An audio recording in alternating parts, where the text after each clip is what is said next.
Blur में क्या कर रहे थे हम? ब्लर से क्या किया था?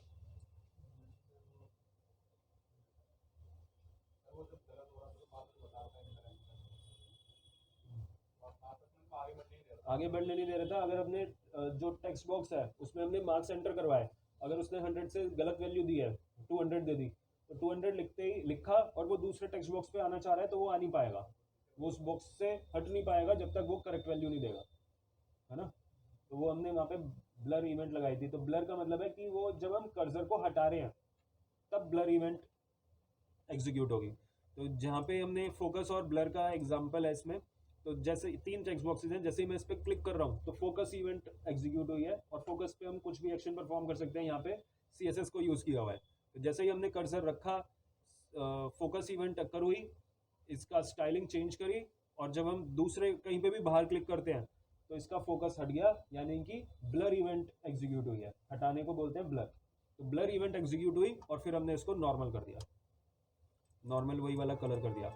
जैसे ही हमने कर्सर क्लिक करा तो इसका बैकग्राउंड और टेक्स्ट कलर चेंज हो रहा है, कैपिटल ऑन है, टेक्स्ट कलर चेंज हो गया, लेकिन बाहर क्लिक करेंगे तो वो नॉर्मल हो जाएगा। क्वेश्चन क्लियर हुआ? तो ये वाला हमें अब रन करके देखते हैं। यही बॉक्सेस ले लेते हैं। यहाँ पे हमने लिया इनपुट टाइप टेक्स्ट, 2 टेक्स्ट है और बटन इसमें चाहिए नहीं,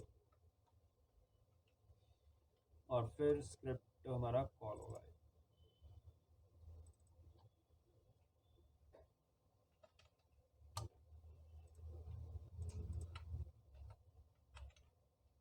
ठीक है, 2 टेक्स्ट बॉक्सेस बना लिए। एक बार इसको आउटपुट देखते हैं।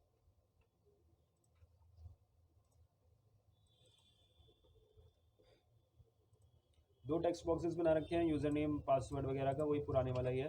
तो यहाँ पे हम कर्सर टेक्स्ट लिख सकते हैं, यहाँ पे लिखेंगे। लेकिन हमें करना क्या है, अब जैसे ही हम इस पर कर्सर लेके आ रहे हैं तो इसका स्टाइलिंग करनी है, इस बॉक्स की स्टाइलिंग करनी है। थोड़ा सा बैकग्राउंड कलर हो जाए या फिर टेक्स्ट कलर बढ़ जाए इसका।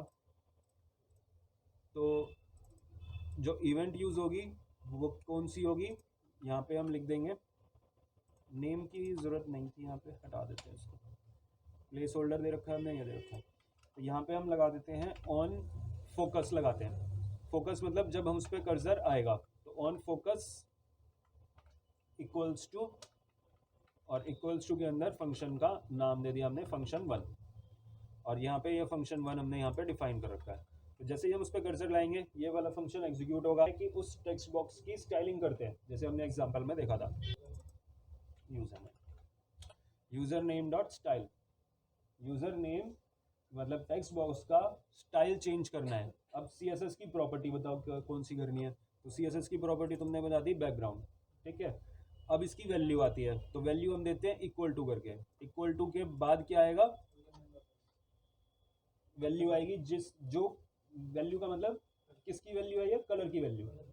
तो कलर की वैल्यू कहाँ है, कलर की वैल्यू हमें खुद से देनी है। यहाँ पे कहीं पे हमने यूजर से इनपुट नहीं करवा रहे, है ना।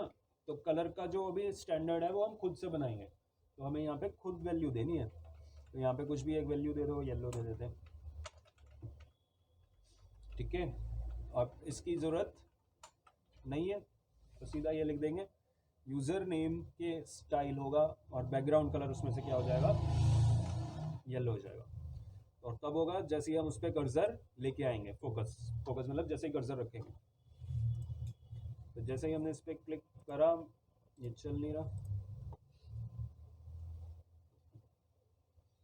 एरर भी नहीं आ रहा और चल रहा है, तो रिफ्रेश नहीं हुआ होगा। तो जैसे ही मैंने इस पर क्लिक करा तो वो क्या हुआ, उसका बैकग्राउंड कलर चेंज हो गया, है ना। यही किया था हमने, समझ आया इतना। जैसे ही हम उस पर कर्सर लेके आ रहे हैं, फंक्शन कॉल हुआ और फंक्शन ने क्या कर दिया, यूजर नेम का यानी कि टेक्स्ट बॉक्स का बैकग्राउंड कलर चेंज कर दिया। और क्या करना है, जो भी हमें CSS चेंज करना है कि टेक्स्ट कलर भी चेंज करना है या इसका साइज भी चेंज करना है, तो वो सारी चीज़ें हम यहाँ पे लिख सकते हैं। तो दोबारा से अगर मुझे इसका टेक्स्ट कलर चेंज करना है तो क्या लिखेंगे टेक्स्ट कलर के लिए, दोबारा से ये वाली लाइन लिखेंगे, user name dot style dot background की जगह क्या आ जाएगा, कलर। कलर और फिर कलर का कोई भी एक नाम दे दो, अलग कलर का नाम। तो यहाँ पे इस बार जब हम फोकस कर रहे हैं टेक्स्ट का कलर भी चेंज हुआ, हटाएंगे तो वो हट नहीं रहा है ना, हटाने पे हमें हटाना भी है इस कलर को। तो कलर का ये तो इवेंट एग्जीक्यूट हो गई।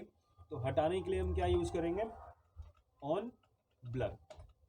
On blur equals to function 2 के नाम से, और फंक्शन 2 में जो हमने लगाया है उसको हटाना होगा।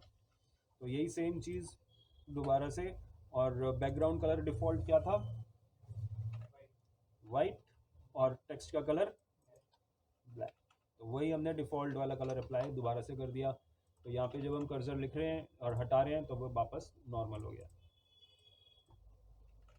ठीक है, और जितनी भी प्रॉपर्टीज़ करनी है वो सारी चीज़ें यहाँ पे लगाते जाओ। फॉन्ट साइज़ भी चेंज करना है उसका। बार बार हमें ये वाली लाइन लिखनी पड़ रही है, यूज़र नेम डॉट स्टाइल। इतने को करके देखते हैं एक बार, इसको वेरिएबल में लिख देते हैं, वैर ए इक्वल्स टू इतना हमने लिखा ये वाला, और ए डॉट बैकग्राउंड कलर। इसको देखते हैं क्या हम इसको ऐसे कर सकते हैं। ठीक है, तो ऐसे भी चल रहा है।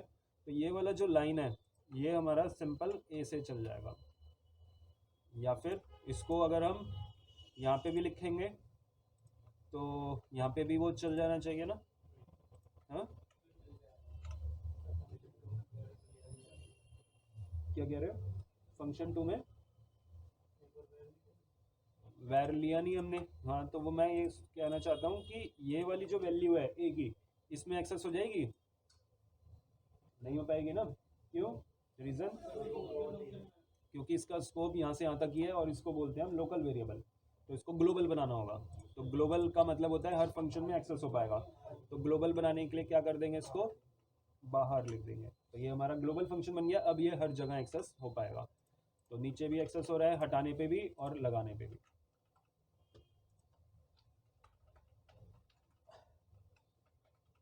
ए डॉट ए क्या है, डॉक्यूमेंट, मतलब user name dot style, user name dot style. अब स्टाइल का और क्या चेंज करना है, फॉन्ट साइज बदल के देखते हैं। तो फॉन्ट साइज के लिए क्या लिखेंगे, ऐसे जावास्क्रिप्ट में फॉन्ट साइज के बीच में स्पेस या गैप नहीं है, हाइफन नहीं है, ऐसे आएगा, कैमल केसिंग है। और फिर यहाँ पे डबल कोट्स के अंदर वैल्यू आएगी, और वैल्यू डिफ़ॉल्ट 16, तो इससे थोड़ी सी बढ़ा देते हैं, 20 पिक्सल कर देते हैं। तो जैसे ही हम इस पर कर्सर लेके आएंगे तो वो क्या होगा, साइज़ भी इसका बढ़ जाएगा। और इसको जो भी हम चेंज कर रहे हैं उसको हमें फिर वापस डिफ़ॉल्ट भी करना होगा। 13 पॉइंट में भी दे सकते हैं ना फॉन्ट साइज़। तो फॉन्ट साइज़ को हम 13.5 ऐसे भी दे सकते हैं। क्लियर हुआ। तो यहाँ पे हमने दो प्रॉपर्टीज़, दो इवेंट्स पढ़ी जावास्क्रिप्ट की, ऑन फोकस और ऑन ब्लर। फोकस मतलब जब हम उस पर कर्सर लेके आ रहे हैं तो एकदम से फोकस इवेंट आएगी, और फोकस पे क्या एक्शन परफॉर्म करना है वो हम यहाँ पे फंक्शन के थ्रू कर सकते हैं। और ब्लर मतलब जब हटाना है, तो जैसे ही हमने कर्सर हटाया वहाँ से तो ये ब्लर इवेंट अकर होगी, और ब्लर में वो दूसरा फंक्शन हमने रन कर दिया और वो कुछ और अलग से एक्शन परफॉर्म करेगा।